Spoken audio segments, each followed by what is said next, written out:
हसदेव अरण्य बचाव संघर्ष समिति के बैनर तले 100 दिन से भी अधिक समय से अनिश्चितकालीन हड़ताल पर बैठे हरिहरपुर, बासेन, फतेहपुर के लोगों को संबोधित करते हुए विख्यात सामाजिक कार्यकर्ता मेघा पाटकर ने कहा कि अडानी रोज 1000 करोड़ रुपए कमाते हैं, इसलिए सोचते हैं कि वे किसी को भी खरीद सकते हैं।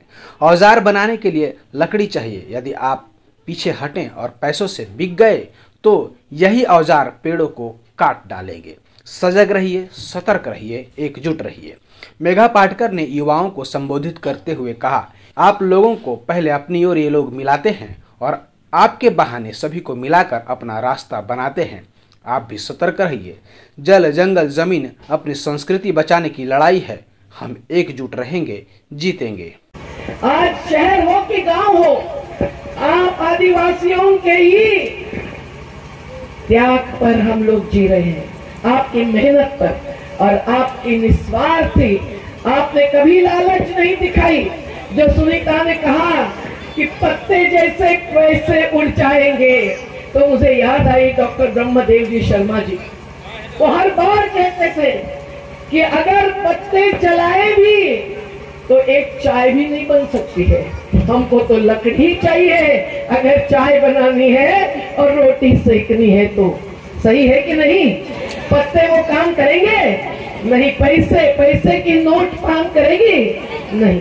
तो ये बात है जो आज सुनीता ने, उमेश्वर भाई ने और घाट बर्रा के सरपंच ने, सभी ने, आलोक भाई के साथ जुड़े हुए सभी साथियों ने बहुत ही खूबसूरती से रखी। और हम लोग जानते हैं कि आपने कितनी ताकत बनाई है। अडानी आपसे डर गए हैं, अडानी आपसे डर गए हैं। उनको लगता है कि उनका बल केवल धन का बल है, क्योंकि वो रोज की कमाई करते हैं 1000 करोड़ की। 1 करोड़ मतलब 100 लाख। वो 1000 करोड़ रुपया रोज कमाते हैं। तो आप समझ लीजिए, वो मानते हैं कि वो खरीद लेंगे। आपने कहा और धर्मजीत सिंह जी ने कहा कि अगर लकड़ी नहीं होगी तो हथियार नहीं चलता है।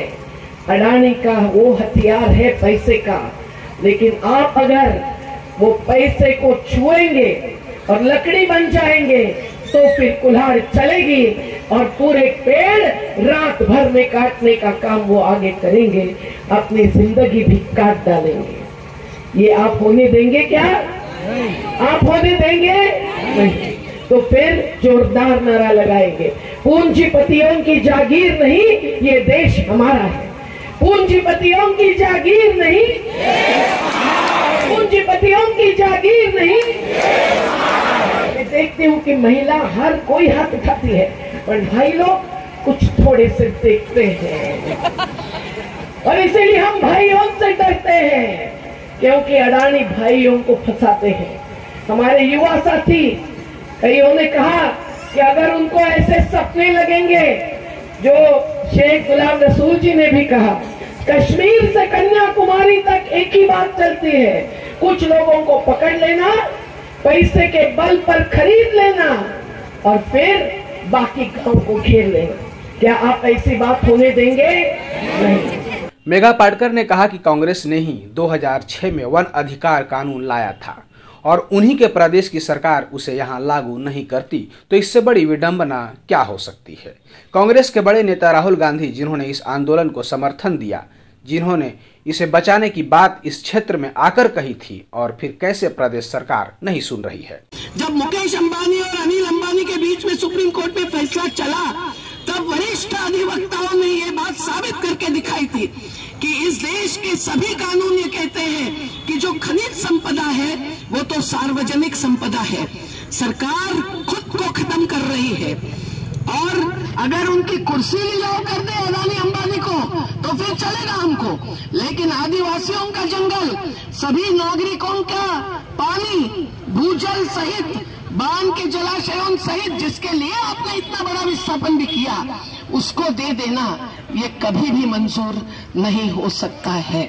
हम देख रहे हैं अरण्य 1,70,000 हेक्टेयर का 450 प्रजातियों से भर और ग्राम सभाएं जहां आज भी सही जीवित प्रथम इकाई है जनतंत्र की, उस ग्राम सभा के लेकर प्रवीण पटेल जी भी चलाते हैं एक ऑनलाइन कार्यक्रम।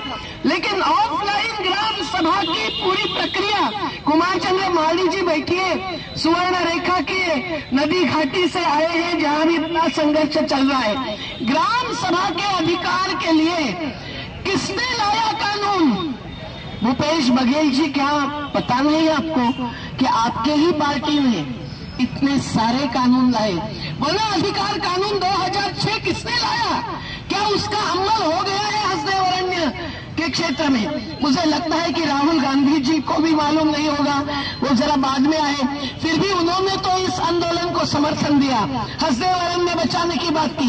पर सोनिया जी भी, गहलोत जी भी, जो बुजुर्ग है उनको तो पता होना चाहिए। डॉक्टर BD शर्मा जी तक, अरविंद नेताम जी तक, सब लोग हमारे संगठनों के साथ शामिल थे पेशा कानून बनाने में। और उस पेशा कानून को अगर आदिवासी क्षेत्र में लागू नहीं करते हैं तो संविधान की 253 का अनुच्छेद, जो हर गांव से विकास नियोजन शुरू होना चाहिए, इस बात को अधोरेखित करता है, उसको भी कुचलने का काम हो रहा है। अगर ग्राम सभा के प्रस्ताव फर्जी तरीके से होते हैं तो ये बहुत बड़ा अपराध है जनतंत्र की खिलाफत का भी, और खुद प्रशासन ने जो कार्रवाई बनाई है उसको भी कुचलने का। और ये कैसे हो सकता है? मुझे याद है कल मैंने सभा में कहा था कि नगर नार में बस्तर जिले के ऐसा ही हुआ था, तो डॉक्टर ब्रह्मदेव जी शर्मा जी ने पूरी वो बात उठाई थी, और हम लोग जब पहुंचे थे तो हमको भी कुछ लोगों ने घेरा था। अरे घेरने वाले कौन होते हैं? जिनको कंपनियां घेरती हैं वो हमको घेरते हैं, हम उनसे डरते नहीं। प्रख्यात सामाजिक कार्यकर्ता मधु पाटकर ने हसदेव बचाओ आंदोलन को समर्थन कर इस क्षेत्र में वृक्षारोपण कर अपना समर्थन दिया।